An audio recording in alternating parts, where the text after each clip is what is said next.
America Venezuela మధ్య పంచాయతీ అక్కడున్న oil నిక్షేపాల కోసమే అన్నది బహిరంగ రహస్యం. అయితే ఈ పంచాయతీ మీద భారత్ సరైన రీతిలో స్పందించలేదు అని చెప్పి కొద్దిమంది లెఫ్ట్ వింగ్ భావజాలం ఉన్న వాళ్ళు సోషల్ మీడియాలో విపరీతంగా కామెంట్లు చేస్తున్నారు. అంతేకాదు భారతదేశంలో లెఫ్ట్ పార్టీలు ఆల్రెడీ ధర్నాలు నిరసనలు కూడా మొదలుపెట్టినాయి, ఇండియా గవర్నమెంట్ స్పందించాలి అని చెప్పి. అంతేకాదు ట్రంప్ కు భయపడే భారత్ వెనిజులాకి సపోర్ట్ చేయట్లేదని ఇట్లాంటి ప్రకటన చేయకుండా మౌనం పాటిస్తుంది అని చెప్పి కూడా కొద్దిమంది ఆరోపిస్తున్నారు.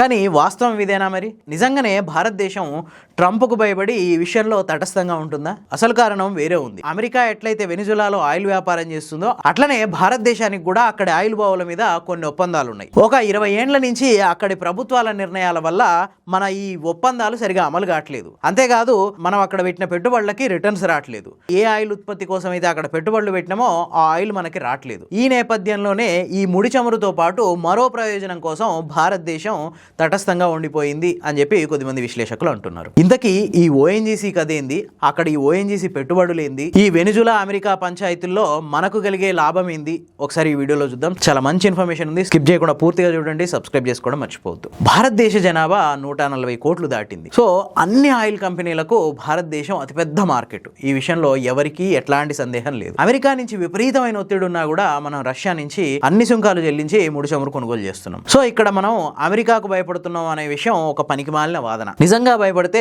రష్యా నుంచి చమురు కొనుగోలు ఆపేయాలి కదా. సరే, ఇది ఇట్లుంటే మనకు ఓఎన్జీసీ అనే ఒక ప్రభుత్వ రంగ సంస్థ ఉంది. ఇది భారతదేశంలో ఉన్న ఆయిల్ నిక్షేపాలను గుర్తిస్తుంది, సర్వే చేస్తుంది, అట్లాగే ఆయిల్ నిక్షేపాలని వెలికి తీస్తుంది. ఇప్పటికే మన కోనసీమలో ఓఎన్జీసీ బావులు విపరీతంగా ఉన్నాయి. మొన్న రీసెంట్ గా పాషర్లపూడి బ్లౌట్ కూడా ఈ ఓఎన్జీసీ రిగ్గుల్లోనే జరిగింది. ఈ ఓఎన్జీసీకి ఓఎన్జీసీ విదేశీ లిమిటెడ్ అనే ఒక వింగ్ ఉంది. అంటే వేరే దేశాల్లో ఈ చమురు నిక్షేపాలని అన్వేషించి సర్వేలు చేసి అక్కడి ప్రభుత్వాలతో ఒప్పందాలు కుదుర్చుకొని అక్కడి నుంచి మనకు కావాల్సిన ఆయిల్ని తెచ్చుకుంటాం అనమాట. సో ఈ ఓఎన్జీసీ విదేశీ లిమిటెడ్ వెనిజులాలో 2 ప్రాజెక్టులను చేపట్టింది. 2000 సంవత్సరం నుంచి 2010 మధ్య ఈ ఒప్పందాలు జరిగినాయి. కొన్ని $1 బిలియన్ పెట్టుబడులు ఈ ఓఎన్జీసీ విదేశీ లిమిటెడ్ అక్కడ పెట్టింది. ఇందులో ఒక ప్రాజెక్టు పేరు శాన్ క్రిస్టోబాల్ ప్రాజెక్ట్. ఇందులో ఓఎన్జీసీ విదేశ్కి 40% వాటా ఉంది. ఇది ఒరినికో హెవీ ఆయిల్ బెల్ట్ లోని జునినో నార్త్ బ్లాక్ లో ఉంది.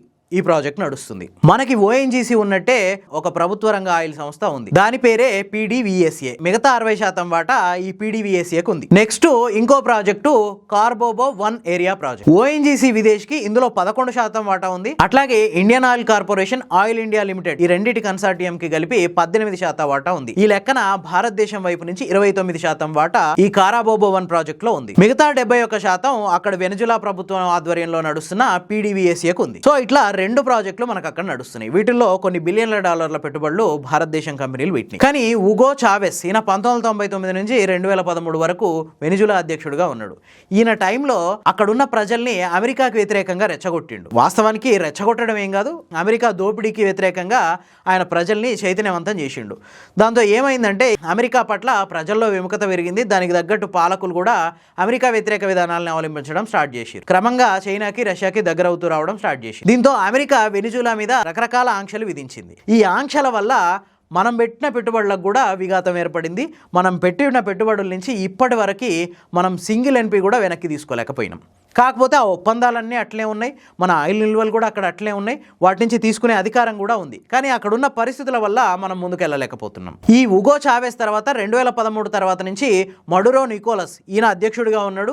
ఈయన అధ్యక్షుడిగా వచ్చిన తర్వాత కూడా అవే విధానాలు కొనసాగుతున్నాయి. దీనివల్ల మనం అక్కడ పెట్టిన పెట్టుబడుల నుంచి మనకి రిటర్న్స్ రావట్లేదు. సో ఇప్పుడు ఇక్కడ భారతదేశ వ్యూహం ఏంటంటే, ఒకటి ఈ మడురో నికోలస్ తర్వాత అమెరికా ఇతన్ని నిర్బంధించి తీసుకెళ్ళింది కదా, ఇతని తర్వాత వచ్చే ప్రభుత్వం లేదా ఇతని తర్వాత వచ్చే అధ్యక్షుడు అమెరికా పట్ల సానుకూలంగా ఉంటే ఆ ఆంక్షలు ఎత్తేయడానికి అవకాశం ఉంటుంది. అప్పుడు మనం పెట్టిన పెట్టుబడులకి రిటర్న్స్ వస్తాయి. అంతేకాదు మనకు ఒక నాణ్యమైన ముడి చమురు మన దేశానికి దిగుమతి చేసుకోవచ్చు. అంతేకాదు మనకు అక్కడ ప్రభుత్వంతో ఎట్లాంటి పేచీలు లేవు. మనం పూర్తిగా అక్కడ బిజినెస్ ఆపేసింది దేనికంటే అమెరికా ఆంక్షల వల్లనే. ఈ ఉద్రిక్తతల తర్వాత అమెరికాకి అనుకూలమైన ప్రభుత్వం అక్కడ ఏర్పడి అమెరికా కనుక వెనిజులా మీద ఆంక్షలు ఎత్తేస్తే మన బిజినెస్ మళ్ళీ రన్ చేసుకోవచ్చు. సో అంతిమంగా మనకు లాభమే జరుగుతుంది. అంతే తప్ప ఇక్కడ సిద్ధాంతాలు, భావోద్వేగాలు అంటూ అమెరికాకు వ్యతిరేకంగా వెళ్తే మనకు వచ్చే లాభం ఏం లేదు. ఎక్కడైనా ప్రపంచ వాణిజ్యంలో మాట్లాడేది చేష్టలే తప్ప మన భావోద్వేగాలు, మన సిద్ధాంతాలు కాదు. దానికి అనుగుణంగానే భారత్ వ్యూహాత్మకంగా మౌనంగా ఉండిపోయింది. అంతేకాదు భారతదేశానికి ఇక్కడ రెండో ఉపయోగం కూడా ఉంది. అదేంటంటే